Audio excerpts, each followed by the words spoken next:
Welcome back to my Airbnb investing video series. This is episode 2, titled How to Analyze an Airbnb Property. I'll be upfront with everybody.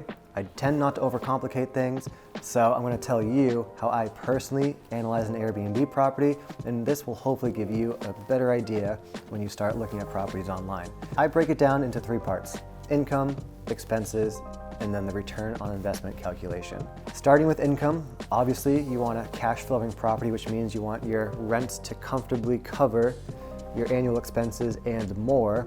The question then becomes, what can this specific property earn in income over the course of a calendar year? I do 2 things to figure that out. Number 1, I search online. I go onto websites like AirBnB and Vrbo.com.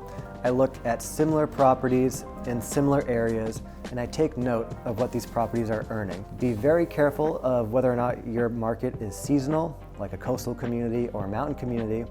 If you're looking at seasonal properties, you'll want to take note of what the rents are in season, what the rents are in the shoulder season or mid-season, and then what the rents are off-season. I also highly recommend being conservative with your numbers.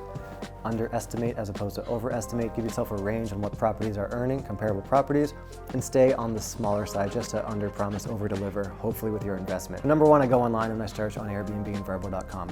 Secondly, and I think this is more important, talk to a local Airbnb owner and talk to a local property manager. Either message them online or give them a phone call and have a casual, transparent conversation about your desire to invest in this market and ask what this specific property could earn in rent. If you do those 2 things, going online to search at similar properties and talking to somebody local, you'll have a very strong idea of what your investment could earn in gross income over the course of a calendar year. Part 2 in analyzing an Airbnb property is expenses. We already have a good idea of what your property could earn in income. Now we want to know what the annual expenses might be. I'm going to give you a list of some expenses that you should keep in your calculation when it comes to analyzing a property. The biggest expense, obviously, if you're financing the purchase, will be your loan payment. The size of your loan payment will be determined by how large your down payment is and what your interest rate is. Interest rates vary, and people have different options on what they want to do with their down payment, whether it's 10%, 20%, or more. Another expense is taxes.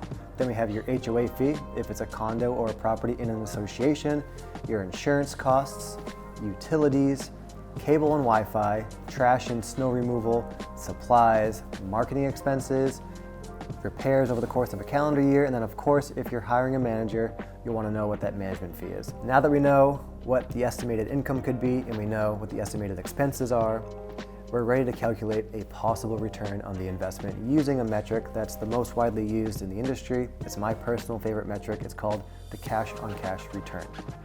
So how do you calculate the cash on cash return? Let me explain.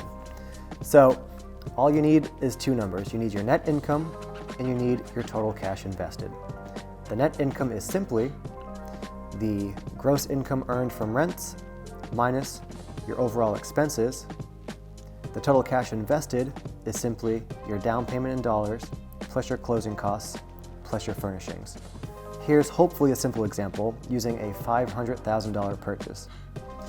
If a $500,000 purchase nets you $35,000 in income a year and the total cash invested is $120,000, you simply divide $35,000 by 120 and you get a 29% cash on cash return.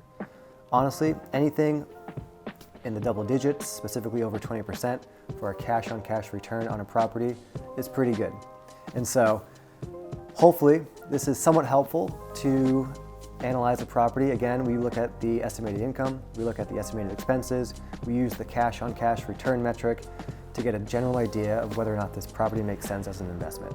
Thank you again for watching, and stay tuned for next week when I come out with the next video in the Airbnb investing video series.